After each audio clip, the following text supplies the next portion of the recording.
Olá, alunas e alunos do 8º ano. Sejam bem-vindos a mais uma aula no programa Aprender e Estudar em Casa. Eu sou César Lino, professor da disciplina de Matemática do 8º ano. Já sabem, nessa época de Covid, lavem sempre as mãos, mantenham distanciamento social, o uso de máscara é fundamental. Vamos começar a nossa aula de hoje.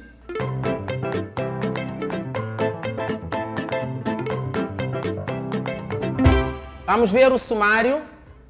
Hoje vamos falar sobre rotação e também vamos falar sobre reflexão. Objetivos: compreender as noções de rotação numa figura, compreender as noções de reflexões. Recurso: já sabem, devem utilizar o vosso caderno, como sempre, uma caneta, um lápis, uma régua, transferidor, compasso, essencial para essa aula de hoje. Não se esqueçam do vosso manual do 8º ano também. Vamos avançar. Rotação. Todo mundo já sabe fazer uma rotação. Vamos fazer uma rotação segundo um ângulo. É ou não é? Na aula de Educação Física o professor diz: vamos fazer uma rotação 180 graus. Todo mundo tem que virar. Então é isto que nós vamos falar hoje. No plano, uma rotação de centro D, sempre para fazer uma rotação, devemos ter um centro. E a amplitude alfa. A amplitude alfa é um ângulo. É uma transformação geométrica que a cada ponto B faz corresponder um ponto B', tal que, vamos ver numa figura. Nós temos aqui BD. BD é igual a B'D, ou seja, ao ter uma figura original, ABC, que é o triângulo, precisamos fazer a rotação desta figura, ou seja, rodar esta figura para ficar no outro lado. Para isso é necessário ter um centro. Quem é o nosso centro? Nesse caso, marcamos o centro D. Mas, professor, o centro onde é que deve ficar? Podemos marcar o centro em qualquer parte no vosso caderno. A partir dali é que nós vamos rodar agora segundo o ângulo. Nesse nosso caso, rodamos essa figura num ângulo de 90 graus. Procedimentos. A partir de um ponto qualquer, nesse caso ponto B, unimos o ponto B com o centro D. Normalmente utilizamos centro O, não faz mal. Podem utilizar qualquer letra. Utilizamos hoje ponto D, ligamos o ponto B com o ponto D. A partir do ponto D, que é o centro, utilizamos o transferidor. O centro de transferidor colocamos no centro da figura, que nesse caso o centro D, que é o nosso centro de rotação. A partir dali marcamos o ângulo de 90 graus. Todo mundo já sabe marcar ângulos usando um transferidor. Marcamos o ângulo de 90 graus, traçamos uma linha do ponto D, prolongamos essa linha, a partir dali, com o auxílio de um compasso, agulha do compasso no ponto D, vamos utilizar esse raciocínio, já marcamos 90 graus, colocamos a agulha no ponto D, abrimos o compasso até o ponto B porque queremos rodar o ponto B. Vamos rodar o ponto B no sentido anti-horário ou no sentido horário, que eu vou explicar mais à frente. O compasso corta essa reta e nesse ponto vamos marcar o ponto B'. Vamos fazer esse procedimento com todos os três pontos. Unimos o ponto A com o ponto D, marcamos ângulo 90 graus, traçamos a linha, colocamos a agulha no ponto D, rodamos até intersetar a linha que nós obtemos de 90 graus. E, por fim, unimos os três pontos e obtemos a imagem que vocês podem ver aqui, A', B' e C'. Pode ser no sentido positivo. Sentido positivo é quando nós rodamos a figura com o compasso no sentido contrário do ponteiro de relógio. Quando se move ao contrário do sentido dos ponteiros do relógio. Ou no sentido negativo, quando se move no mesmo sentido dos ponteiros dos relógios. Mas ali, como é que o aluno vai saber se é anti-horário ou horário? Nós colocamos sempre alfa. Alfa 90 graus. Já sabem que 90 graus é positivo. Então roda contrário ao ponteiro de relógio. Se é para rodar no sentido do ponteiro de relógio, colocamos menos 90 graus. Combinado? Vamos avançar. Propriedades. A figura original, figura padrão, e o seu transformado são geometricamente iguais. Na aula anterior sobre translação, vimos essa propriedade. Um ponto e o seu transformado estão à mesma distância do centro. Já vimos isso, o ponto B até o ponto D, que é o centro. O ponto D até o ponto B' estão à mesma distância. Terceira propriedade, um ponto da figura pertencente ao centro de rotação é transformado em si próprio. Reflexão. Vamos falar de um outro momento que também é importante. Rotação, vamos seguir para reflexão. O que é reflexão? Também isto é bonito. No plano, vamos considerar um plano, uma reflexão de eixo R, devemos sempre ter um eixo. Na rotação vimos que devemos ter um centro, aqui devemos ter um eixo. É uma transformação geométrica que a cada ponto C faz corresponder um ponto C', tal que as distâncias de ponto C até o ponto C' ao eixo são iguais. C' é perpendicular ao eixo. Vamos ver aqui no exemplo. Nós temos aqui, vamos supor, uma folha de caderno ou folha de um livro. Ao abrir o livro, vocês podem ver que aparece a divisão das duas folhas ou das duas páginas, aparece uma linha que nós chamamos de eixo, reta R. Do ponto C até a outra imagem, que é C', distância são iguais. Do ponto B até o ponto B', também a mesma distância. Vocês podem fazer um desenho, pegando uma folha, vou explicar isso na parte teórica, mas pegando o desenho, vocês podem fazer desenho numa página, o mesmo desenho noutra página. Vocês podem fazer assim. Vocês vão ver que os desenhos vão coincidir. Vamos ver na parte teórica o que é que diz. Uma figura e a sua imagem, por reflexão, sobre um eixo de reflexão, são congruentes. Já conhecem essa palavra? Se dobrarmos a folha pelo eixo, que acabei de falar, de reflexão R, a figura original e a sua imagem sobrepõem-se ponto por ponto. A reflexão muda o sentido dos ângulos, mas mantém a amplitude. Ou seja, a amplitude continua a ser de 90 graus, continua 90 graus, assim sucessivamente. Vamos ver um exercício para ver se vocês entenderam essa parte teórica, tanto de rotação como de reflexão.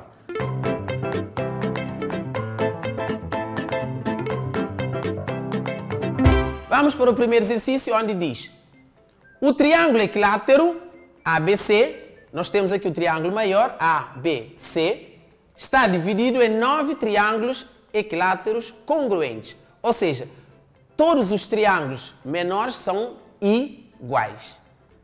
Já sabem que os triângulos equiláteros, expliquei na aula anterior, que têm todos os lados iguais e ângulos internos iguais. O que é que vocês vão fazer primeiro? Indica a imagem do triângulo IGF por uma rotação de centro em G e amplitude menos 120 graus. Vamos identificar o triângulo, vamos identificar o centro e vamos aplicar a rotação segundo o ângulo menos 120 graus. Ou seja, vamos rodar sentido igual ao ponteiro de relógio. De seguida vamos ver a vossa resposta.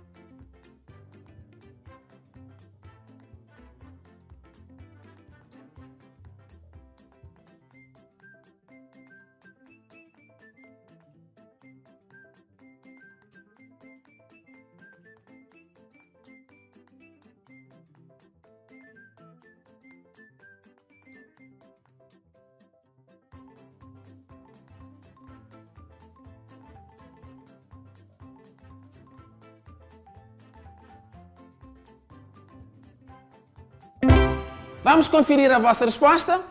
De certeza colocaram essa resposta. Agora vamos confirmar. É o triângulo GDE. Queremos rodar o triângulo IGF, com centro em G. A partir dali, vamos rodar ponto por ponto, como diz a parte teórica. Esse triângulo, como é um triângulo equilátero, todos os três ângulos são de 60 graus. Então, cada ponto vai rodar 60 graus. Mas 60 graus, assim sucessivamente, até chegar a 120.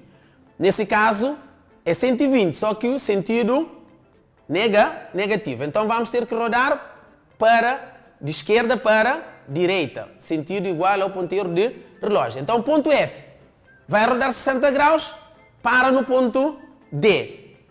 Ao subir o ponto F, o ponto I também move. Tá certo? Nós temos a figura IGF e também sobe 60 graus. Falta mais 60. Sai F daqui para no ponto E. Mais 60 igual a 120. E o ponto I fica no lugar de ponto D. Então nós temos o triângulo DGE. O único ponto que não se desloca é o ponto E e o ponto G, porque ele é o centro, também pertence à figura. Ok? Vamos para o próximo exercício. Da mesma forma, vocês vão fazer 1.2, indica a imagem do ponto F numa rotação de centro em G e amplitude mais 60 graus. Indica a imagem do segmento de reta IG numa rotação de centro em G e amplitude mais 180 graus. E 1.4 indica a imagem do triângulo IJG numa reflexão com o eixo de simetria à reta I. Acompanhem a ideia anterior, resolvem esses três exercícios, de seguida vamos ver a vossa correção.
Vamos ver a vossa resposta.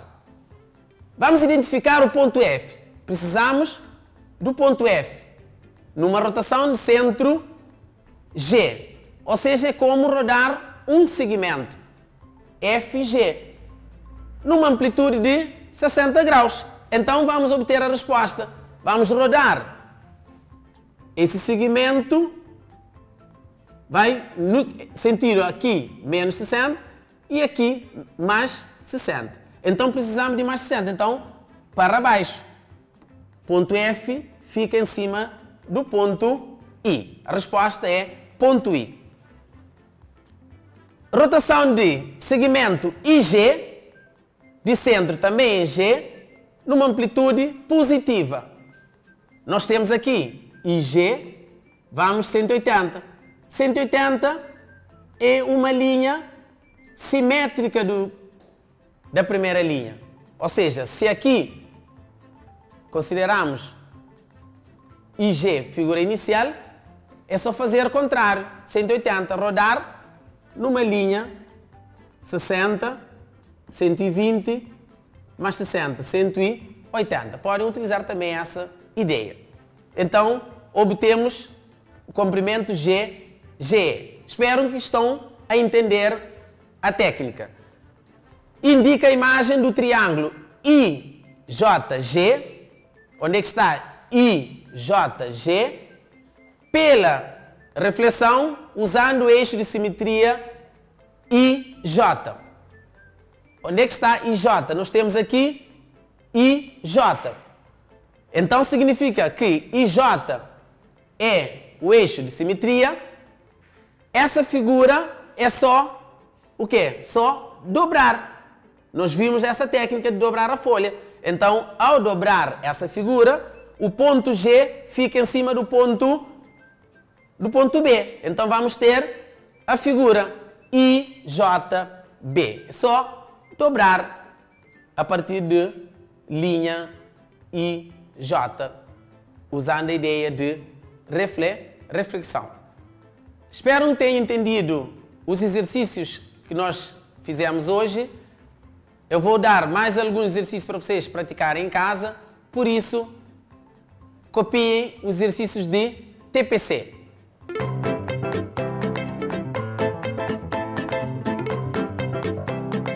O exercício diz o seguinte: no referencial estão representados 8 triângulos. Como vocês podem ver, existem 4 triângulos que se podem obter a partir do triângulo A através de reflexões. Então vocês vão escolher quais são os triângulos que, a partir do triângulo A, podemos obter a partir de ideia de reflexões. Identifica-os e descreve a reflexão em cada caso. 1.2. Quais são os triângulos que se podem obter a partir do triângulo B através de rotações? Descreve a rotação para cada caso. Exercício 2. Na figura está representado um hexágono, como vocês podem ver na figura, A, B, C, D, E, F, inscrito numa circunferência de centro de centro G. 2.1. Indica a imagem do ponto E numa rotação de centro em G e amplitude menos 120 graus. 2.2. Indica a imagem do ponto D numa rotação de centro em G e amplitude mais 300 graus. Meninas e meninos, vamos recordar tudo aquilo que vimos hoje na nossa aula. Nós falamos sobre rotação, vimos como rodar uma figura, utilizamos a ideia de ponteiro de relógio, sentido horário e sentido anti-horário. Vimos que para rodar uma figura precisamos de um centro, a partir dali para podermos encontrar a imagem. Também falamos sobre reflexões. Na reflexão vimos que devemos ter sempre um eixo de simetria. Alunas e alunos do 8º ano, chegamos ao fim da nossa aula de hoje no programa Aprender a Estudar em Casa. Até lá, fiquem bem!